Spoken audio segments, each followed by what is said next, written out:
En accord ou à l'opposé. Par ici, les brasseurs d'opinion et de vision. Les rencontres de l'air.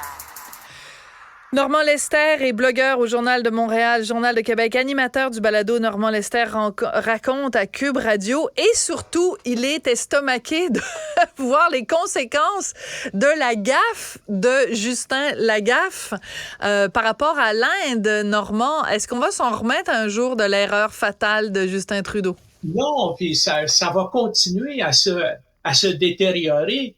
L'Inde là, vient de décider d'expulser le tiers de nos diplomates. Donc, 41 de nos 61 diplomates en Inde sont expulsés et puis sont déclarés persona non grata. C'est absolument terrible.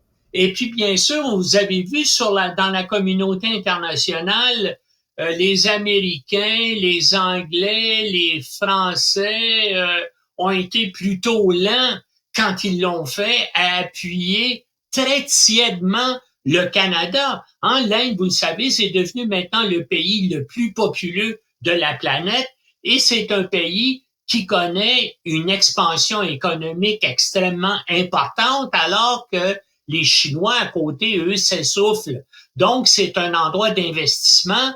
Les Américains, les Allemands, les Anglais, les Français veulent investir en Inde, donc ne veulent pas se mettre à dos le gouvernement. Et nous, notre premier ministre, l'homme aux chaussettes de couleur bizarre, lui va dire publiquement que c'est un espion indien caché dans la mission diplomatique indienne à Ottawa qui est responsable de l'assassinat d'un Sikh au Canada. Écoute, il aurait pu aviser l'Inde de ça et garder ça confidentiel, expulser l'individu en question. Ou si tu as des preuves, accuse-le. Mais il a fait la chose la plus stupide possible.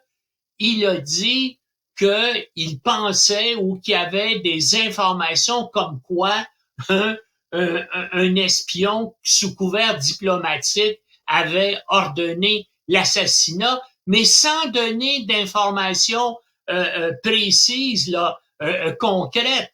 Bien sûr, ça a créé des réactions en Inde, et ça, qu'il y ait des gens au Canada, qu'il y ait des Sikhs au Canada qui fassent partie d'organisations terroristes, dont on le sait depuis longtemps. Rappelez-vous l'attentat d'Air India de 1985, c'était 3 terroristes sikhs habitant le Canada qui avaient fabriqué la bombe et mis la bombe à bord de l'avion qui a fait 329 morts, l'attentat terroriste le plus important de l'histoire du Canada.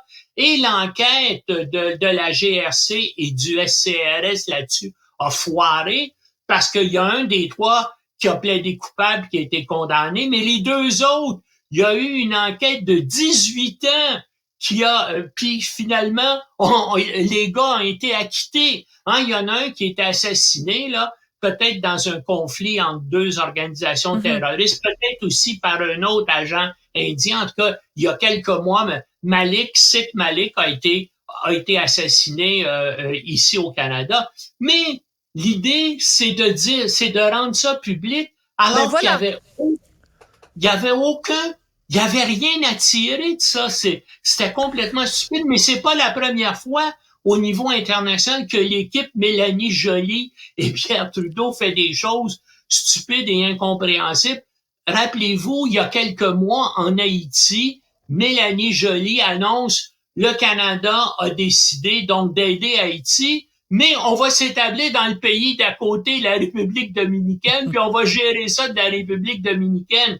Bien sûr, les Dominicains ont dit il n'est pas question que le Canada s'installe ici pour gérer, pour essayer de stabiliser la situation politique en Haïti. Mais simplement d'imaginer ça, ça n'a pas de bon sens. Alors, donc, c'est un petit peu un petit peu des affaires extérieures en culotte courte.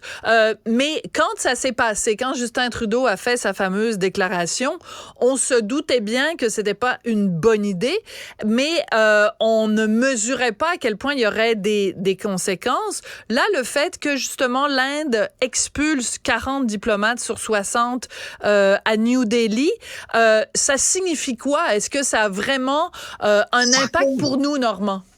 Ça a un impact immédiat sur le Canada. Parce qu'il faut comprendre là, qu'il y a près de 2 millions d'Indiens qui habitent le Canada. Donc, ces gens-là ont besoin de soutien diplomatique, des liens diplomatiques avec l'Inde. Et puis là, si il y a les 2 tiers de nos diplomates en Inde qui disparaissent pour gérer les relations bilatérales entre le Canada et l'Inde, par exemple, quand ces gens-là ou quand des gens de leur famille vont vouloir obtenir des visas pour venir au Canada, ben, tout ça va être complètement perturbé. Et donc, mais est-ce que, bien sûr, en Inde, puis dès que c'est arrivé, cette affaire-là, c'est que des analystes et des médias indiens ont dit oui, on le sait parce qu'il y a beaucoup de sites dans l'entourage de Justin Trudeau. Ben voilà. Et c'est pour ça qui agit comme ça. C'est parce que... Un petit conflit d'intérêts. Il est proche des sites. Maintenant, j'ai pas fait le décompte, là, combien il y en avait, mais en tout cas, c'est une bourde et ça va coûter cher.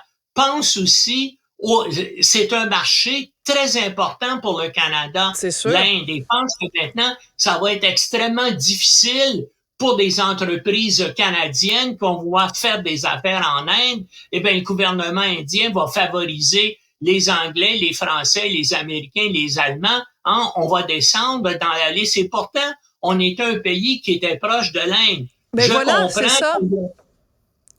Donc, je comprends qu'on voit... Oh, vas-y.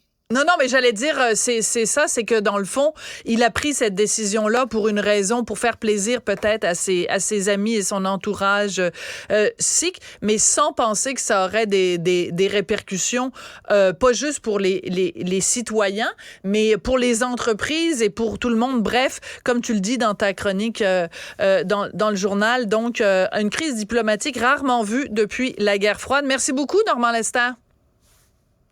À la semaine prochaine. À la semaine prochaine. Ben, c'est tout pour aujourd'hui. Merci à Audrey Robitaille et Marianne Bessette à la recherche, Tristan Brunet-Dupont à la mise en onde et à la mise en ligne et à la gestion de contenu, Jessica Giroux.